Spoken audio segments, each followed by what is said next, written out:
Santapan Harian Sabtu 17 Juni 2023.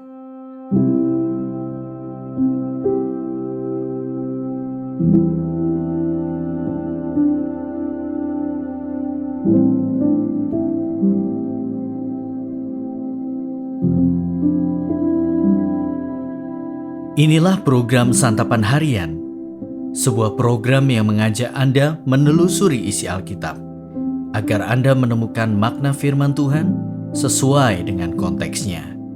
Santapan Harian tertuju bagi Anda yang ingin memiliki kehidupan rohani yang segar, kuat, dan sigap. Hari ini kita akan membaca Ayub pasalnya yang ke-42, ayat yang ke-7 hingga ayatnya yang ke-17. Namun sebelumnya, mari kita berdoa. Ya Allah, kami mohon, mampukanlah kami memahami pesan-Mu di dalam firman-Mu saat ini. Di dalam Kristus, Sang Kasih yang agung, kami berdoa. Amin. Ayub 42 ayat 7-17.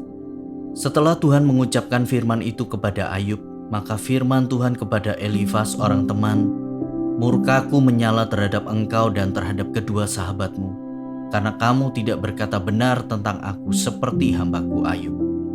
Oleh sebab itu ambillah 7 ekor lembu jantan dan 7 ekor domba jantan, dan pergilah kepada hambaku Ayub. Lalu persembahkanlah semuanya itu sebagai korban bakaran untuk dirimu.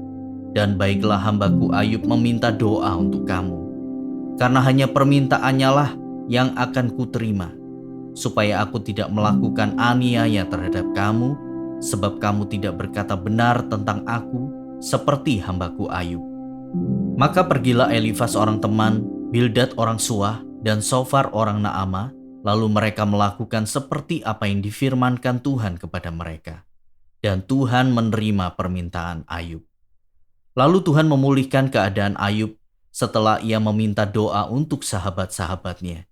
Dan Tuhan memberikan kepada Ayub 2 kali lipat dari segala kepunyaannya dahulu. Kemudian datanglah kepadanya semua saudaranya laki-laki dan perempuan dan semua kenalannya yang lama, dan makan bersama-sama dengan dia di rumahnya. Mereka menyatakan turut berduka cita dan menghibur dia oleh karena segala malapetaka yang telah ditimpakan Tuhan kepadanya. Dan mereka masing-masing memberi dia uang 1 kesita dan sebuah cincin emas. Tuhan memberkati Ayub dalam hidupnya yang selanjutnya, lebih daripada dalam hidupnya yang dahulu. Ia mendapat 14.000 ekor kambing domba dan 6.000 unta, 1.000 pasang lembu, dan 1.000 ekor keledai betina. Ia juga mendapat 7 orang anak laki-laki dan 3 orang anak perempuan. Dan anak perempuan yang pertama diberinya nama Yemima, yang kedua Kesia, dan yang ketiga Keren Hapuk. Di seluruh negeri tidak terdapat perempuan yang secantik anak-anak Ayub, dan mereka diberi ayahnya milik pusaka di tengah-tengah saudara-saudaranya laki-laki. Sesudah itu Ayub masih hidup 140 tahun lamanya. Ia melihat anak-anaknya dan cucu-cucunya sampai keturunan yang keempat. Maka matilah Ayub, tua dan lanjut umur.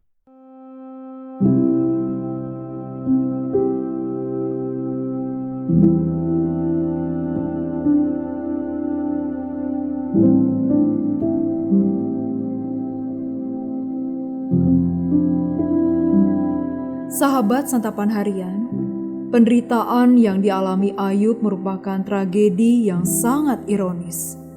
Iman Ayub diguncang habis-habisan. Orang yang saleh seperti Ayub pun merasa terpuruk, sehingga keluhan menjadi tak tertahankan dan keluar dari mulutnya. Sampai akhirnya Tuhan memberikan jawabannya. Tuhan marah terhadap ketiga sahabat Ayub yang telah menyalahkan sahabat mereka itu. Maka, agar mereka terbebas dari hukuman, Tuhan menyuruh mereka untuk mempersembahkan kurban bakaran dan meminta Ayub untuk mendoakan mereka.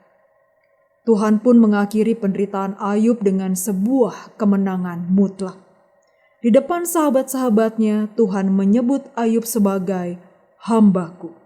dan ini membuktikan kesetiaan Ayub kepadanya.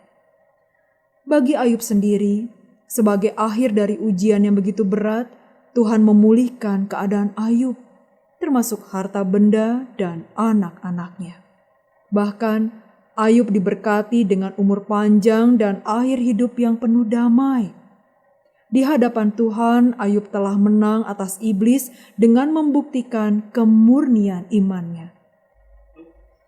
Iman Ayub kembali dikuatkan saat ia melihat semua kebaikan yang Tuhan berikan kepadanya. Karena itulah, Ayub kembali merendahkan dirinya di hadapan Tuhan dan menyembahnya dengan hati yang berserah. Tuhan yang mengizinkan penderitaan terjadi atas Ayub. Tuhan juga yang memberkati Ayub dengan lebih lagi. Hal ini merupakan bukti kemahakuasaan Tuhan untuk menguji seberapa besar iman umatnya. Dari kisah hidup Ayub, kiranya kita disadarkan bahwa Tuhan turut bekerja dalam segala hal yang kita alami. Tuhan menunjukkan bahwa jalannya itu unik dan tak terselami oleh akal manusia. Kadang ia mengizinkan kesulitan terjadi pada kita, bahkan mengizinkan kita terjatuh untuk menguji seberapa besar iman kita kepadanya.